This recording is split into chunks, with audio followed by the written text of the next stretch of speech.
That's pretty big. Whew.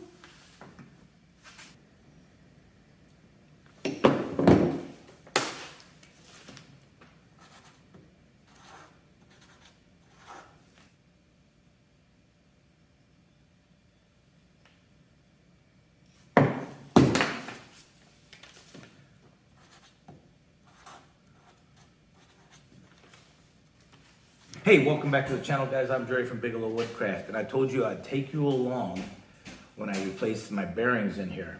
So these are the flywheels off the OS 27, and this is the idle pulley, or the idle wheel, the one with the belt that's on it, and this is the drive wheel. These were starting to go out. They had a little bump in them, the bearings did. But this one was a complete failure. And I don't even know, I mean, these were the ones, I got, this one's sticky. I can't turn, it turns, pretty sticky though. This one's really loose. I wonder where the third and fourth one went. I have another bearing laying around here, but here is the bearing completely failed. Now these bearings might 2 inches and 22 thousandths. Look like they're about 8 to 10 thousandths less than these. I got actually 4 sets of bearings, 4 pairs. I got a cheaper pair, which were like $11 a bearing, and the Timken bearings. So I got 4 pair. The Timken I bought at the auto shop. They ordered them for me. Guess what? They're not made in the USA though. I was a little disappointed. They were made in China as well. I talked to the guy, he said they're sourced all over the place. To remove these, there's just 2 bolts, but you do need a 3-jaw puller. It'll be interesting to see how these go on. The bearings are held in with these 2 snap rings. I believe the bearings are 6502. They're right here. Oh boy. Even with my glasses. 6502s. And it's a metric bearing. I don't know what that equates to in metric right off the top of my head. But anyhow, I got those in. The problem I'm gonna have putting them back in now though. So I couldn't find a socket that fit these perfect. Now, taking them out, let's get these out of the way. Get the gauges out of here. These mics. Taking these out, I wasn't too concerned if the socket did fit perfect. That one's it will fit, but if I slide it off, I'm gonna get right into the seal if it slides off a little bit. Taking it off wasn't too big of a worry, but this one's just a little, I don't have one in between.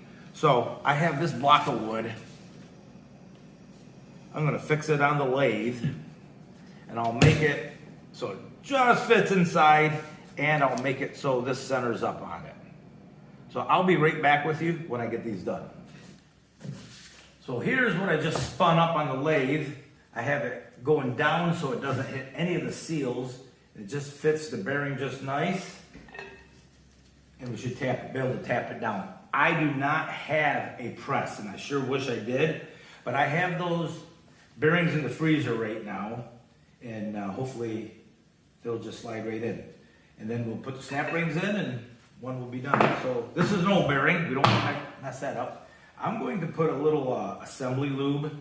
This is really thick stuff. It's used for like motor assembly and stuff like that. So look at that stuff.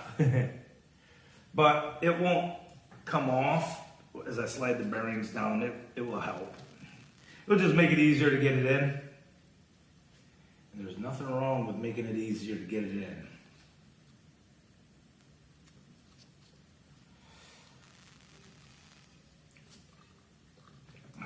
That should work on top and bottom. These went to the freezer last night, so let's see how quick they go down. I brought 2 hammers out here.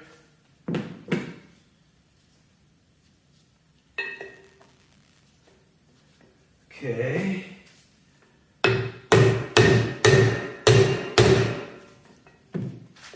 Looks like it's going down, guys. Nice. Okay, a little bit more. it in yet. Here we go. Yeah, that went in really easy.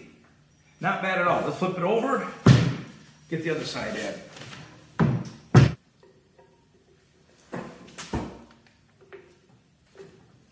Oh, stop it, Jerry. There it goes. That looks square. Okay.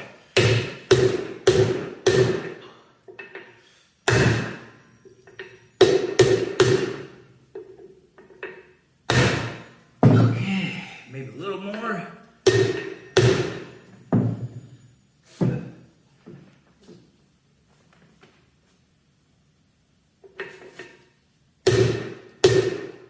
All right, let's get a snap ring on.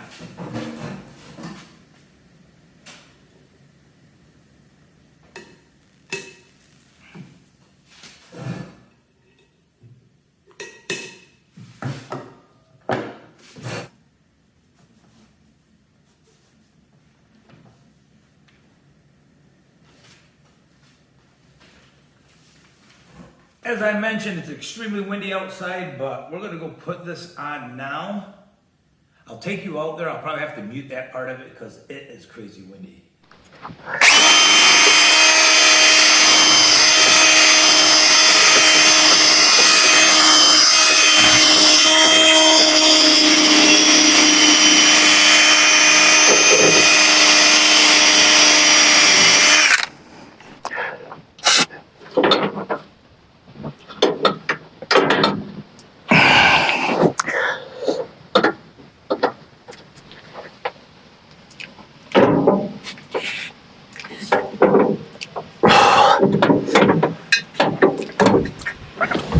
First, see if the dead blow will do it.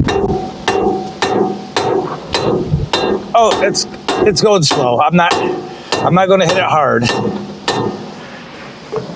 It is going on. All right, let me. Okay, it's through one bearing.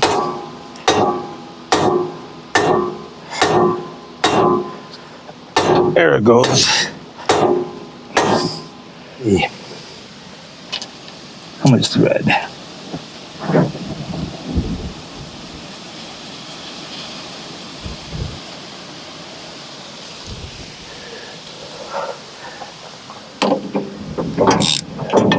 Oh yeah.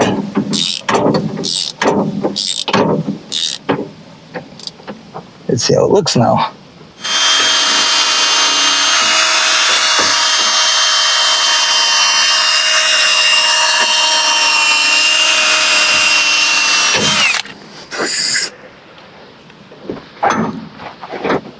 Okay. When and if you do this, make sure you put these on right, guys. You can put them on backwards easily.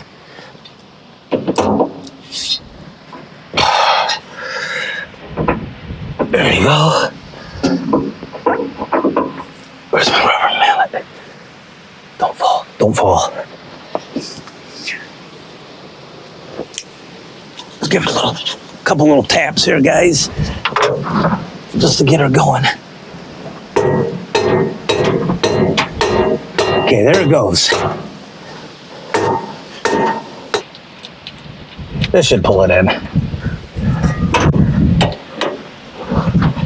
Oh yeah, there it goes.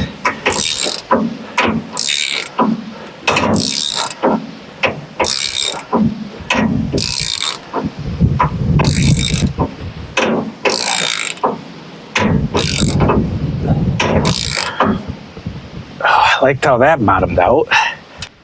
All right.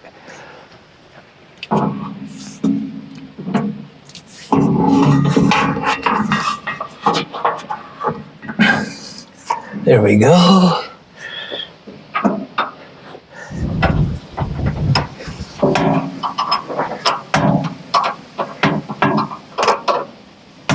All right, you might ask what belt I'm using. I'm using a Gates B84. I know some guys, a lot of guys are using a B83. Yeah, I imagine they both work. I'm probably pretty close. I've adjusted this before, but I'm probably pretty close to the end of my adjustment. So probably the B83 is the correct one.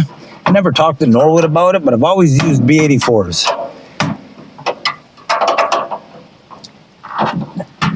And this is the tensioning pulley for this Frontier Sawmill.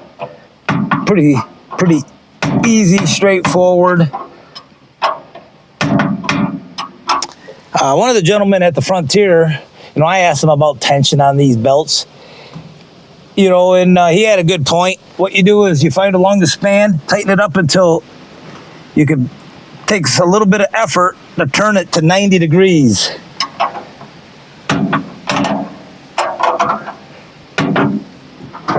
I like that right there. Maybe one more noogie. Oh, that's about where it was.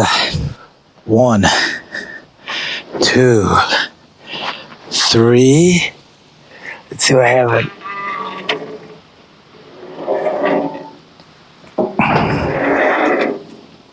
Okay.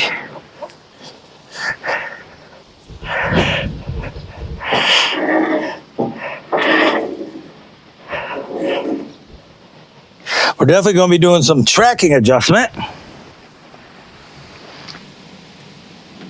That one's hitting the blade, so we got to move that back just a little bit. Wow, is it windy?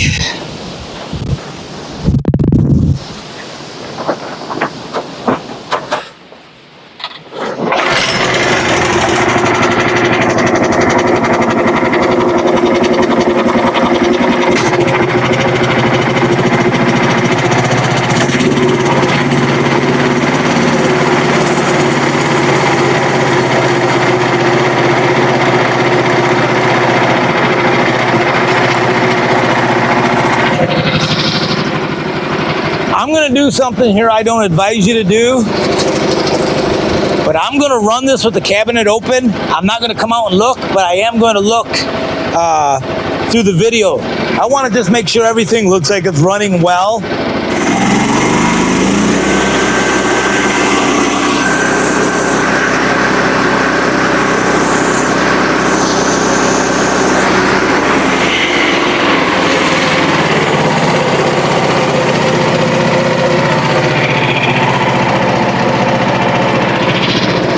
It didn't fly off.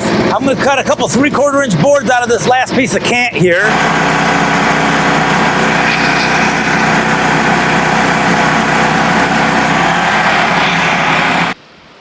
Heck yeah. I do have a tooth that's way out, so I'm going to have to take that blade off and find that tooth. This is the blade, that stellite blade, unfortunately, that fell off. So I'm going to have to find them and pull them back in. It's not as, I'm going to show you. You can see it's pretty rough, but it was cutting fast. And here's the top piece. Not quite as bad.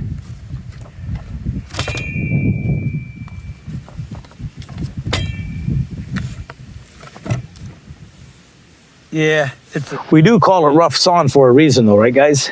But I'm gonna take that blade off, put it in the garage. I'm not gonna sharpen it because I wanna see how much I can get out of this blade, but I'm just gonna see if I can get my set back.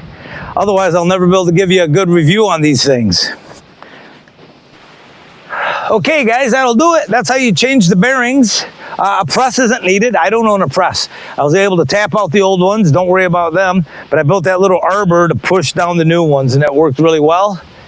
We'll see how long these bearings hold up. The bearings that came in it were C&U 6502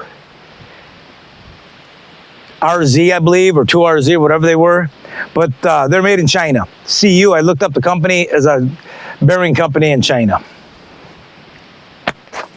All right, guys, that's the beauty of these mills. You can pretty much get all the parts. I got the Timkins right out of the hardware, or the auto shop right here in town. Then I ordered the other set online. See how they hold up. Take care. We'll see you at the mill next time.